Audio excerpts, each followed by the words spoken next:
अस्सलाम वालेकुम। मैं हूँ अब्दुर्रहमान। मेरा प्रेजेंटेशन टॉपिक है कंप्यूटर ऑपरेटिंग सिस्टम। तो what is computer operating system? Computer operating system is an interface between the user and the computer. Computer operating system एक interface है यूज़र और कंप्यूटर के दरमियान, यानी एक राब्ते का ज़रिया है। यूज़र जो है डायरेक्ट कंप्यूटर के साथ अपना कोई भी काम नहीं कर सकता बगैर ऑपरेटिंग सिस्टम के। कंप्यूटर ऑपरेटिंग सिस्टम एक सिस्टम सॉफ्टवेयर है जो कि एक इंटरफेस प्रोवाइड करता है यूज़र को कंप्यूटर के साथ इंटरेक्ट करवाने के लिए। जैसे कि आप सबको पता होगा, आप सबके कंप्यूटर में और मोबाइल फ़ोन्स में एक ऑपरेटिंग सिस्टम मौजूद होता है, क्योंकि ऑपरेटिंग सिस्टम के बगैर कोई भी ना कंप्यूटर चल सकता है ना ही मोबाइल फ़ोन। वो एक डिब्बे की मानद होता है अगर उसमें ऑपरेटिंग सिस्टम मौजूद ना हो। ऑपरेटिंग सिस्टम आपके आपके कंप्यूटर और मोबाइल में होने वाले तमाम अमल को कंट्रोल करता है।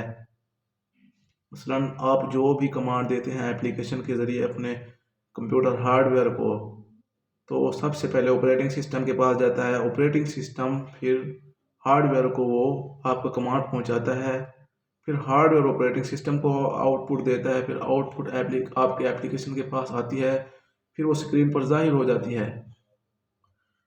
ऑपरेटिंग सिस्टम जो है इस अमल को कंट्रोल करता है और इसके बहुत सारे फंक्शन हैं जो कंप्यूटर ऑपरेटिंग सिस्टम कंट्रोल कर रहा है।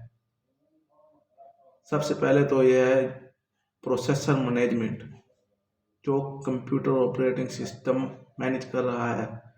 मसलन जब आप किसी एप्लीकेशन पर क्लिक करते हैं तो आपका एक प्रोसेस में से शुरू होता है, एक प्रोसेस वन, यानी आपने एक प्रोसेस का अमल शुरू कर दिया, मतलब आपने एक प्रोग्राम चला दिया। ये प्रोसेस जाके मेन मेमोरी में स्टोर होता है। मेन मेमोरी में स्टोर होने के बाद जब आप एक अमल कर लेते हैं, मतलब आपने एक कमांड दिया, आपने एक एप्लीकेशन चला ली, एक प्रोसेस आपने कर लिया, इसके बाद आप कोई दूसरा प्रोसेस करते हैं, दूसरी एप्लीकेशन चलाते हैं, तो वो प्रोसेस दूसरा प्रोसेस, मतलब ऑपरेटिंग सिस्टम पहले प्रोसेस को ख़त्म करके दूसरे प्रोसेस को चलाता है। इसके बाद अगर आप तीसरा करते हैं तो पहले दो ख़त्म करके फिर तीसरा चला देता है। यानी ये सारा का सारा काम जो हो रहा है कंप्यूटर ऑपरेटिंग सिस्टम ही कर रहा है। जबकि जब आप किसी कंप्यूटर को ऑन करते हैं, सबसे पहले ऑन भी कंप्यूटर की विंडो ही करती है, यानी window mean computer operating system. तो इसकी एग्जांपल्स जो हैं कंप्यूटर ऑपरेटिंग सिस्टम की, जैसा कि विंडो हो गई हमारे कंप्यूटर में, विंडो 7, विंडो 8 जो कि हम अपने लैपटॉप और कंप्यूटर में करते हैं, ये ऑपरेटिंग सिस्टम है। और हमारे मोबाइल में जो है, हमारे मोबाइल में एंड्रॉयड होती है, एंड्रॉयड 7, एंड्रॉयड 8, एंड्रॉयड 9, जबकि एंड्रॉयड 10 चल रहा है। ये भी ऑपरेटिंग सिस्टम ही है जिसकी मदद से हमारा मोबाइल फ़ोन और कंप्यूटर चल रहे हैं। अगर इनमें ये ना हो तो वो काम नहीं करेंगे। अगर इनकी ऑपरेटिंग सिस्टम में थोड़ा सा भी मसला हो जाए, किसी वायरस की वजह से इनमें कोई भी एक प्रोग्राम डैमेज हो गया, क्योंकि ये सिस्टम सॉफ्टवेयर होता है। System software means set of programs. इनमें बहुत सारे प्रोग्राम्स होते हैं जो कि आपके कंप्यूटर में होने वाले हर अमल को कंट्रोल करते हैं। एक भी प्रोग्राम ख़राब होने से, डैमेज होने से आपकी विंडो करप्ट हो जाती है, आपका ऑपरेटिंग सिस्टम करप्ट हो जाता है, इसीलिए आपको नई विंडो करवानी पड़ती है। मसलन आपके मोबाइल फ़ोन का कैमरा नहीं चल रहा, तो इसका भी ऑपरेटिंग सिस्टम का मसला है।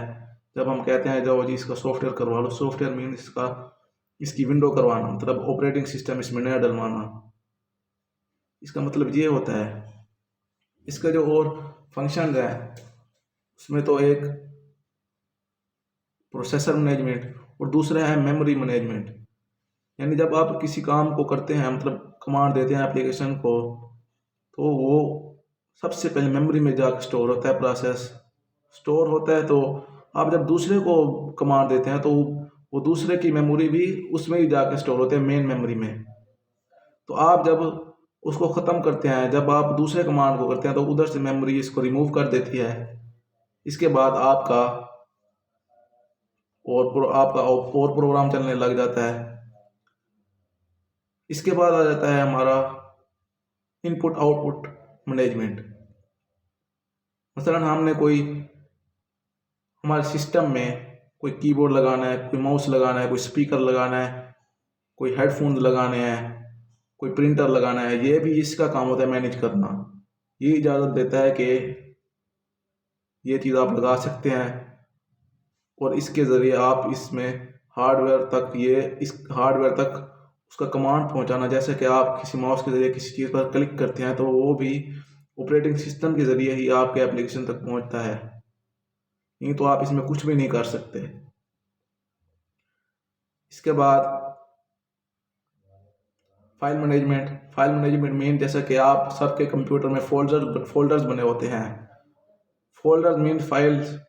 जैसे कि आप सब ने एक फोल्डर में 20-20, 30-30 वीडियोस या PDF बुक्स रखी हुई हैं, तो फाइलें हैं। इनको तरतीब देना भी, इनकी स्टोरेज की आपको डिटेल बताना, इनको अलग-अलग करना, इनको कॉपी करना, इनको पेस्ट करना, इनको डिलीट करना, ये फाइल मैनेजमेंट भी कंप्यूटर ऑपरेटिंग सिस्टम ही करता है। इसके बाद कंप्यूटर की सिक्योरिटी है। कंप्यूटर की सिक्योरिटी मीन्स जैसे कि आप कंप्यूटर को ओपन करते हैं तो आपने देखा होगा कि आपसे वो पासवर्ड मांगता है। अगर यूज़र ने लगाया होता है पासवर्ड तो पासवर्ड मांगता है, यानी ये अनऑथोराइज्ड यूज़र से प्रोटेक्ट करता है इसको कि वो इसको चला सके। यानी जिस एडमिन ने पासवर्ड लगाया होता है सिर्फ उसे ही पता होता है, वो ही सिर्फ कंप्यूटर को ऑन कर सकता है और दूसरा कोई भी इसको ऑन नहीं कर सकता। इसलिए सिक्योरिटी प्रोटेक्शन ये भी कंप्यूटर ऑपरेटिंग सिस्टम ही मैनेज करता है। इसके बाद नेटवर्किंग आ जाता है। नेटवर्किंग भी ये है कि इसमें आप कोई अगर नेटवर्क यूज़ करना चाहते हैं, मसलन इंटरनेट लगाना है, तो वो भी इंटरनेट की सहूलियात भी आपको ऑपरेटिंग सिस्टम ही प्रोवाइड करता है। जब आपने किसी वाईफाई का पासवर्ड लगाना होता है तो पासवर्ड भी आप ऑपरेटिंग सिस्टम के ज़रिए ही लगाते हैं। यानी आपने एक वाईफाई को अलाउ किया है, उसमें आपने पासवर्ड लगाया तो वो भी ऑपरेटिंग सिस्टम के ज़रिए लगाया है। इसके बाद आ जाता है मल्टी यूज़र मीन जबकि एक एडमिन होता है, अगर आप किसी दूसरे को एडमिन बनाना चाहें तो वो भी आपके कंप्यूटर से काम ले सकता है।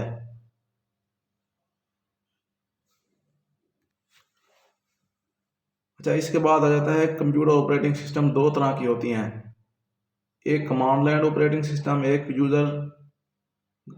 Graphical user interface operating system.